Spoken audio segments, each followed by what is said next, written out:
আল্লাহর প্রিয় নবী হজরত ইউনুস আলাইহিস সালাম তিনি দিনরাত তার জাতিকে এক আল্লাহর ইবাদতের দিকে ডাকতেন, কিন্তু মানুষ তার কথা শুনত না, বরং উপহাস করত।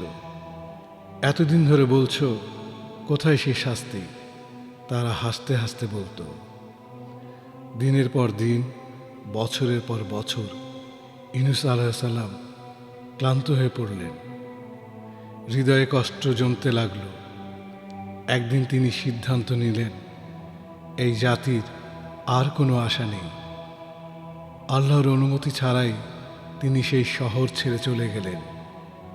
ঝড়ের রাত তিনি একটি জাহাজে উঠলেন। সমুদ্র তখন শান্ত, কিন্তু হঠাৎ করে আকাশ কালো হয়ে গেল। ঝড়, ভয়ঙ্কর ঝড়। ঢেউগুলো পাহাড়ের মতো উঁচু হয়ে জাহাজে আশ্রে পড়তে লাগল।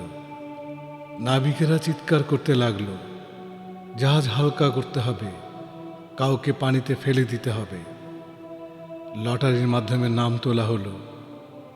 অদ্ভুতভাবে 3বারই নাম উঠল হজরত ইউনুস আলাইহিস সালামের। তিনি বুঝলেন এটা আল্লাহর সিদ্ধান্ত। চোখ বন্ধ করে তিনি নিজেকে সাগরে নিক্ষেপ করলেন। অন্ধকারের ভিতর ঠিক তখনই এক বিশাল মাছ এসে তাকে গিলে ফেলল। চারিদিক অন্ধকার, নিঃশব্দ, ভয়ঙ্কর নিঃসঙ্গতা। 3 স্তরের অন্ধকার, রাতের অন্ধকার, সাগরের অন্ধকার আর মাছের পেটের অন্ধকার।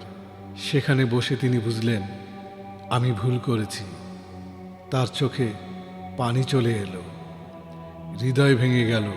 আর তখনই তিনি পড়তে লাগলেন সেই দোয়া, লা ইলাহা ইল্লা আনতা সুবহানাকা ইন্নী কুনতু মিনাজ জালিমিন।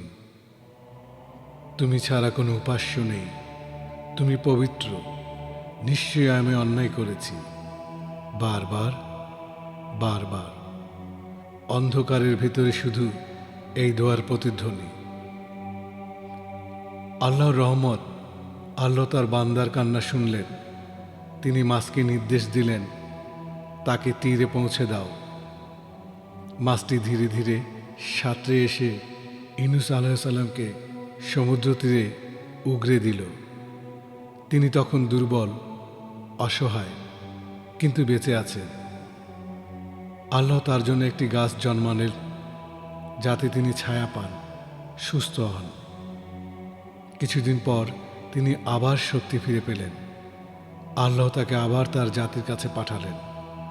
এবার আশ্চর্য ঘটনা ঘটল। তার জাতি তওবা করল, তারা আল্লাহর পথে ফিরে এলো। ভিডিওটি ভালো লাগলে চ্যানেলটি সাবস্ক্রাইব করবেন, কমেন্টস করবেন, লাইক করবেন, শেয়ার করবেন এবং সঙ্গে থাকবেন। আল্লাহ হাফেজ।